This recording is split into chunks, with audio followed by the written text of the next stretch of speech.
जय हिंद दोस्तों। आज की वीडियो में हम जो सीडीएस 2014 का पेपर है उसको डिस्कस कर रहे हैं। पेपर ये 2014 का है। 14 में जो फर्स्ट पेपर हुआ था सीडीएस का उसके बारे में हम बात कर रहे हैं आज की वीडियो में। अब देखो यहाँ पर कुछ क्वेश्चन जो है वो स्पॉटिंग एरर के पूछे गए हैं। 2014 में भी पूछे जाते थे, आज के टाइम पे भी पूछे जाते हैं, 2024 में भी पूछे गए थे, 2025 में भी पूछे जाएंगे। तो स्पॉटिंग एरर के क्वेश्चन, इसका मतलब है कि काफी दिनों से सीडीएस में पूछे जा रहे हैं और डिफेंस एग्जाम में जनरली पूछे जाते हैं। अब यहाँ पर जो फर्स्ट क्वेश्चन है इसको देखते ही आस्क्ड लिखा है, उसके बाद लिखा है हर और दैट वेदर। अब देखो ये दैट भी कंजंक्शन है, वेदर भी कंजंक्शन है। एक सेंटेंस में दो कंजंक्शन नहीं आते हैं, पहली बात तो ये है। दूसरी बात हमें यहाँ पर ये देखना है कि अगर यहाँ आस्क्ड लगा होगा तो आस्क्ड के साथ हम गलती से भी दैट कंजंक्शन को यूज नहीं करते हैं, तो ये कंजंक्शन यहाँ पर यूज नहीं होगा।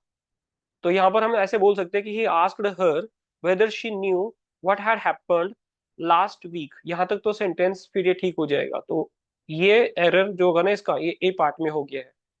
अब नेक्स्ट क्वेश्चन लिखा कि until you don't go to the station. देखो आपको अगर अंटिल दिखता है या अनलेस दिखता है, अंटिल अनलेस वर्ड जो होगा, सेल्डम भी होगा, नेवर भी होगा, हार्डली स्कार्सली रेयरली बेयरली भी होगा। ये जब भी वर्ड आते हैं तो इनके साथ में हम नॉट को यूज नहीं करते हैं।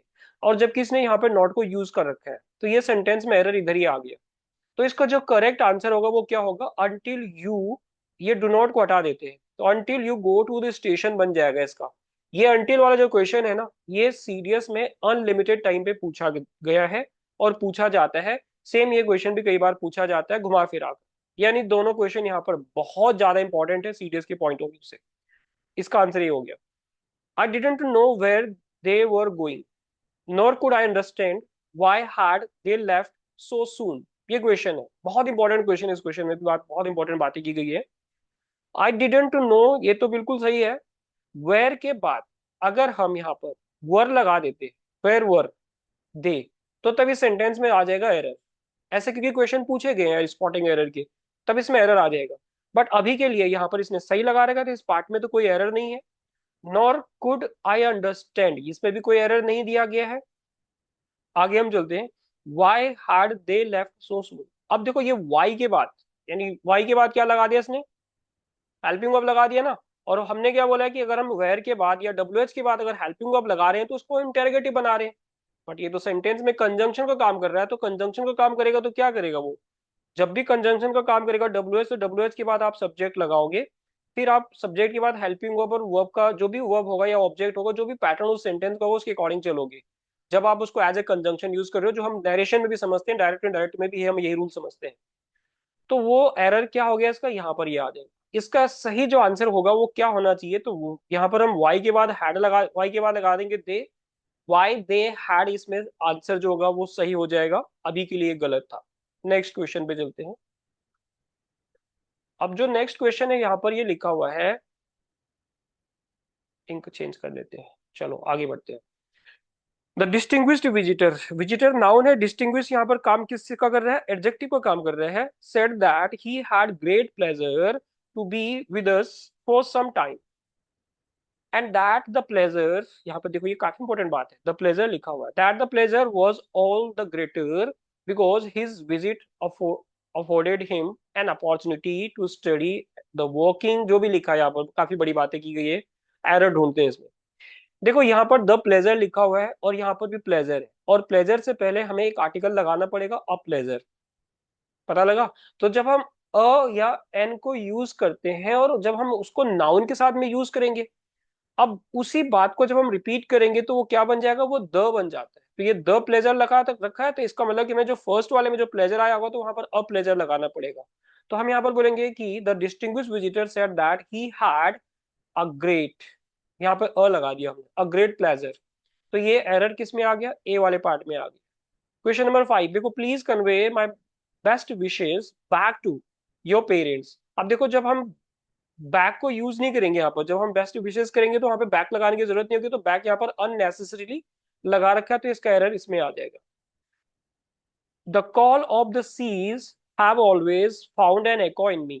अब देखो ये जो सेंटेंस है ना, the call of the seas, देखो कॉल तो यहाँ पर सिंगुलर है ना। अब ये कॉल यहाँ पर काम क्या कर रहा है, नाउन का काम कर रहा है। क्यों कर रहा है, बिकॉज उससे पहले आर्टिकल लगा हुआ है। तो यहाँ पर हम जो कॉल है ये सिंगुलर है, तो हम इस नाउन के अकॉर्डिंग अगर बात को लेके जाएंगे तो इधर क्या आएगा, इधर हैज आएगा, हैव नहीं आएगा। तो the call of the seas has always, ये हम इसका आंसर बनाएंगे, क्योंकि सीज को नहीं देखेंगे ना हम तो कॉल को देखेंगे। पता लगा, क्योंकि नाउन तो ये बन गया हमारा, सब्जेक्ट बन गया हमारा द कॉल। नेक्स्ट क्वेश्चन पे चलते हैं। हार्डली, रेयरली, बेयरली, स्कार्सली पे तो बहुत बार सीरियस क्वेश्चन पूछता है, और यहाँ पर इनवर्स ऑफ एडवर्ब का ही क्वेश्चन में ज्यादातर पूछता है। अब इनवर्स ऑफ एडवर्ब का मतलब क्या होता है? अगर आपको हार्डली दिख रहा है या स्कार्सली, बेयरली, रेयरली दिख रहा है, तो उसके बाद आप क्या लगाते हो? उसके बाद लगाते हो आप हेल्पिंग वर्ब। हेल्पिंग वर्ब के बाद यूज करते हैं हम सब्जेक्ट को। तो अगर मैं यहाँ हार्डली के बाद यहाँ पर इस आई को हटा देता हूँ और आई को यहाँ पर लिखूंगा तो सेंटेंस सही हो जाएगा। तो ये बनेगा hardly had I left home, ये सेंटेंस बनेगा इसमें। तो एरर किस में आ गया? इस वाले पार्ट में आ जाएगा, ए वाले पार्ट। इस पे हमने पीओक्यूज में या जो रूल्स पे मैंने वीडियो बना रखी है उस पे बहुत बार मैंने एक्सप्लेन करके ये सारी चीजें बता रखी है, और ये भी बता रखा कि यही रूल है जो बार बार सीडीएस के एग्जाम में पूछे जा रहे हैं। नेक्स्ट क्वेश्चन पे चलते हैं, क्वेश्चन नंबर 8 पे। एट्थ क्वेश्चन में बोल रहा है कि now it can be easily said, देखो कैन बी के साथ वर्ब की थर्ड फॉर्म लगा, पैसिव है ये, बिल्कुल ठीक है। That the population of this city is greater, यानी इज ग्रेटर का मतलब ये कंपैरेटिव डिग्री की बात कर रहा है यहाँ पर। इसमें कोई एरर नहीं था, इसमें भी कोई एरर नहीं है। Then any other city in India, तो यहाँ पर हम देन के बाद क्या लगेंगे? देन दैट ऑफ, यहाँ पर एक वर्ड यूज करेंगे हम, that of, then that of. बहुत सारों में से हम, इंडिया की सिटी में से हम एक सिटी को कंपेयर कर रहे हैं, तो हम वहां पर क्या यूज करेंगे? Then that of. तो एरर किस में हो जाएगा? इस वाले पार्ट में, ये पार्ट है C. It is difficult to explain, कोई एरर नहीं है। It is difficult to explain why. देखो अभी तो बोला था मैंने, अगर डब्ल्यू एच के बाद आपको क्या दिख रहा है? हेल्पिंग वर्ब दिख रहा है, तो वो सेंटेंस में एरर है। जब वो डब्ल्यू एच कंजंक्शन का काम कर रहा हो, तो यहाँ पर हमें वाई के बाद क्या लगाना पड़ेगा? वाई, उसके बाद वाई डिड, नहीं ये तो ठीक है, यहाँ पे ये डिड ठीक है। यहाँ पर एक्चुअल में जो डिड के साथ जो वर्ब की फर्स्ट फॉर्म आती है ना, ये वाला जो होगा ना, ये बनेगा इसमें। तो इट, वाई डिड, ये जो भी होगा। तो अब नहीं, ठीक है, वाई के बाद हम यहाँ पर क्या लगाएंगे? वाई डिड काट देंगे, ये वर्ब की सेकंड फॉर्म यहाँ लगा हुआ है ऑलरेडी। तो एरर किस पार्ट में आ गया? इस पार्ट में आ गया। थोड़ा सा मिसकंसेप्शन हो गया था। हुआ क्या इसमें? वाई कंजंक्शन को यूज किया, उसके बाद उसने, जो ये राजा गोपालाचारी है, ये सब्जेक्ट इसको यूज किया है, उसके बाद इसने वर्ब की सेकंड फॉर्म लगा दिया है। ये सेंटेंस पास्ट इंडेफिनिट टेंस में हो गया, तो बिल्कुल सही है ये। अगर ये रूल आपको ज्यादा समझ नहीं आएगा तो जरूर इस पे हम बाद में डिस्कशन भी करेंगे, क्योंकि जब हम डायरेक्ट इनडायरेक्ट स्पीच को करेंगे तो जरूर यहाँ पर बात करेंगे, क्वेश्चन यहाँ से इंपॉर्टेंट बन जाता है। आगे क्वेश्चन है कि the boss reminded them of the old saying, यहाँ तक तो कोई दिक्कत नहीं है। That honesty was the best policy. अब आपको पता है ना, जब रिपोर्टेड स्पीच में हम क्या करते हैं, जो डबल इंटू कॉमा के अंदर जो होता है ना, जो सेंटेंस, अगर वो ट्रूथ है, अगर वो साइंटिफिक ट्रूथ, यूनिवर्सल ट्रूथ, या कोई भी फैक्चुअल बात है, कोई भी हैबिचुअल एक्टिविटी है, तो उसको हम चेंज नहीं करते हैं। तो यहाँ पर हमें वर्ड्स की जगह क्या लगाना पड़ेगा? इज, क्योंकि honesty is the best policy एक ट्रूथ की बात कर रहा है कि ये पहले भी था, आज भी था, और ये रहेगा, तो इसको हम चेंज नहीं करेंगे इसका टेंस। तो यहाँ पर वर्ड्स की जगह इज आएगा, ये एरर यहाँ पर हो गया। अब चल रहे हैं हम नेक्स्ट क्वेश्चन पे, क्वेश्चन नंबर 11। गुलिवर ट्रेवल, यानी जोनाथन स्विफ्ट ने लिखा था 1726 में, गुलिवर ट्रेवल, है ना। अब जब बुक का नाम होगा तो उसको हम हमेशा सिंगुलर कंसिडर करेंगे। जैसे मैंने बोला Arabian Nights is my favourite story collection, तो वहां पर हम इज को यूज करूंगा, आर को यूज नहीं करूंगा। जैसे मैं बोलता हूँ कि a tale of two cities, Charles Dickens का नॉवल है, इज माय फेवरेट नॉवल, तो वहां पर आर बोलूंगा मैं? बिल्कुल भी नहीं बोलूंगा। यानी नेम ऑफ बुक्स हो गया, एकेडमिक सब्जेक्ट्स हो गया, इनके साथ में जो वर्ब होता है वो हमेशा कैसे लगेगा? वो नाउन ही सिंगुलर होगा तो वर्ब भी सिंगुलर लग जाएगा, सब्जेक्ट और वर्ब के अकॉर्डिंग। ये इसमें आंसर आ गया।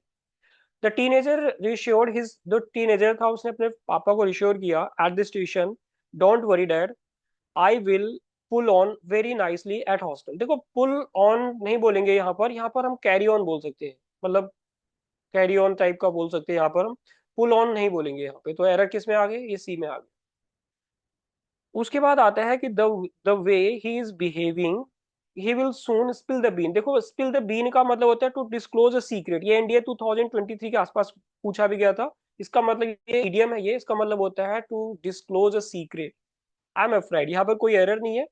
अब ये सेंटेंस में क्या हो गया? The way he is behaving, बिल्कुल ठीक है ये, मतलब हम बोलते ऐसे भी सकते हैं कि द वे ही बिहेव्स, उसकी हैबिट बता रहे हैं हम, बट वो तो अभी बिहेव कर रहा है ना, तो इसका मतलब इसमें नो एरर आ जाएगा, ये बिल्कुल ठीक है। क्वेश्चन नंबर 13 में कोई एरर नहीं रहेगा। Most of the developing countries find it, यहाँ तक तो कोई एरर नहीं है। कंट्रीज नाउन है, डेवलपिंग यहाँ पर एडजेक्टिव का काम कर रहा है। Difficult to cope up with the problems created by the sudden impact of technological progress, created by the technological progress में कोई दिक्कत नहीं आ रही है। अगर दिक्कत होगी तो इस वाले पार्ट में, तो ये डी में होगा ये। अब यहाँ पर हम देखते हैं कि कोप अप विद लिखा है, तो हम यहाँ पर कोप अप, इसको कोप अप विद की जगह हम कोप विद बोलेंगे, अप लगाने की जरूरत नहीं है। तो difficult to cope with the problems, cope with मतलब डील विद होगा, कोप अप नहीं बोलेंगे वहां पर हम, कोप विद मतलब डील विद। तो आंसर किस में आ गया इसका, ये वाला पार्ट में आंसर एरर हो जाएगा। अब हम नेक्स्ट क्वेश्चन पे चल रहे, क्वेश्चन नंबर 15। क्वेश्चन नंबर 15 बोल रहा है कि पीपल ब्लेम्ड हिम, कोई एरर नहीं है, पास्ट इंडेफिनिट टेंस है, फॉर बीइंग में भी कोई एरर नहीं है। अ कवार्ड, एक कवार्ड तो डरपोक होता है, डरपोक यानी। इसके बाद हम क्या करेंगे, कोई नाउन को यूज नहीं करेंगे, पर्सन को यूज नहीं करेंगे, तो एरर इस वाले पार्ट में आ जाएगा। कवार्ड के साथ हम पर्सन को यूज नहीं करेंगे, नाउन को यूज नहीं करेंगे। और कवार्ड जो है ये भी तो एक नाउन ही हो गया, ठीक है। आगे हम नेक्स्ट क्वेश्चन में चलते हैं। ही स्वेम अक्रॉस, स्वेम अप मतलब किसी को तैर कर ऊपर उठा देना। ड्रॉइंग मैन, ड्रॉइंग क्या हो गया यहाँ पर, ये जो बन जाएगा ना ड्रॉइंग, ये ड्रॉइंग बन जाएगा एडजेक्टिव, मैन नाउन बन गया। Caught hold of his cloth, है ना, कैच होल्ड हिज क्लोथ और कॉट होल्ड बन रहा है। Before he could go down, ये तो बिल्कुल ठीक है। And pull him out of out safe to the shore, यहाँ पे भी सेफ टू द शोर में कोई एरर नहीं है। तो इसमें जो होगा ना ये यहाँ पर गॉट होल्ड आएगा, गॉट होल्ड नहीं आएगा, गॉट होल्ड आएगा। तो एरर किस वाले पार्ट में हो गया, 16 का ए वाले पार्ट में एरर हो गया। मीना वॉज सो टायर्ड, कोई दिक्कत नहीं यहाँ पर, दैट शी कुडंट हार्डली, देखो हार्डली के साथ में हम नॉट को यूज नहीं करेंगे ना, तो she could not talk, hardly यहाँ पर वर्ड यूज नहीं करेंगे हम। She could not talk to the guest, जो भी लिखा है यहाँ पर, तो एरर किस वाले पार्ट में आ गया, इस वाले पार्ट में। इफ के बाद I was knowing why he, देखो वाई के बाद क्या लगा रखा है, सब्जेक्ट लगा रखा है ना, तो ये यहाँ पे तो कोई एरर नहीं है। आई वुड हैव, अब आपने ये चीज ध्यान में रखना है, देखो वुड हैव, अगर आपको ये क्वेश्चन हमने वैसे कई बार डिस्कस किया है, वुड और कुड, अगर कुड या वुड है और उसके साथ कोई हैव लगा दिया और हैव के बाद अगर वर्ब की थर्ड फॉर्म लगा दिया, तो इसका मतलब इससे पहले जो सेंटेंस होगा ना, वो सेंटेंस में क्या आना चाहिए, उसमें आना चाहिए हैड, और हैड के साथ वर्ब की थर्ड फॉर्म आना चाहिए, ऐसा होगा ये कंडीशनल सेंटेंस, या इसको आप हाइपोथेटिकल कंडीशन बोल सकते हो, या इसको आप सब्जंक्टिव मूड बोल सकते हो, या इसको अनरियल पास्ट भी बोल सकते हैं। उसका ये टाइप 4 है, ये टाइप 3 है, ये टाइप 3। तो इसमें यहाँ पर एरर आ जाएगा, तो ये बनना क्या चाहिए, इफ आई हैड नोन, ये ऐसे बनेगा, ये तो इस वाले पार्ट में एरर होगा। He goes, present indefinite tense है, टू ऑफिस, बिल्कुल ठीक है। बाई फूट, बाई फूट नहीं बोलेंगे, ऑन फूट बोलेंगे। जब हम किसी टू व्हीलर पर बैठकर या पैदल जाते हैं कहीं पर, तो ऑन लगाते हैं। अगर आप फोर व्हीलर पर बैठ के जाते हो तो आप बाई को यूज करते हो, जैसे मैं बोलता हूँ I go to college by bus, by train, by car, ऐसे हम बोल सकते हो। तो एरर किस में आ गया, सी वाले पार्ट। नेक्स्ट क्वेश्चन है, ये लास्ट क्वेश्चन है स्पॉटिंग एरर का, जो 2014 में पूछा था। यहाँ पे लिखा कि द 100 रुपीज नोट, नोट्स लिखा है यहाँ पर, दैट, अब देखो एरर वैसे इसी में आ गया। यहाँ पर जो होगा द 100 रुपी नोट आएगा, यहाँ पर 100 रुपीज नोट नहीं आएगा, 100 रुपी नोट आएगा, तो इस ए वाले पार्ट में यहाँ पर एरर आ गया। आई होप आपको बेसिक अंडरस्टैंडिंग हुई है कि जो स्पॉटिंग एरर के क्वेश्चन होते हैं वो कैसे होते हैं। इसमें थोड़ी बातें डीप होती है, पर मैं डीप में बातें यहाँ पे नहीं बता सकता हूँ आपको, मैंने बेसिक बेसिक बता दिया है। सारी जो बातें हैं, जो भी स्पॉटिंग एरर के क्वेश्चन है, मैंने एक वीडियो बना रखी है 40 इंपॉर्टेंट रूल्स की, जो 40 रूल्स हैं इंग्लिश ग्रामर के। आपको सारे जो रूल्स हैं वहां पे डिस्कस करके किए हुए हैं, वहां पे मिल जाएगा। इसके 2 पार्ट हैं, 20 रूल्स एक पार्ट में और 20 रूल्स दूसरे पार्ट में, तो दो दो पार्ट्स में ये वीडियो आपको मिल जाएगी। कंप्लीट पैकेज है आपका स्पॉटिंग एरर के क्वेश्चन, आपको मोस्ट प्रोबेबली उसी रूल से किसी भी ईयर का आप उठाओगे तो वहीं से वो मिल जाएगा आपको। तो दोस्तों आज की वीडियो के लिए इतने ही, मिलते हैं फिर अगली वीडियो में, तब तक के लिए बाय एंड जय।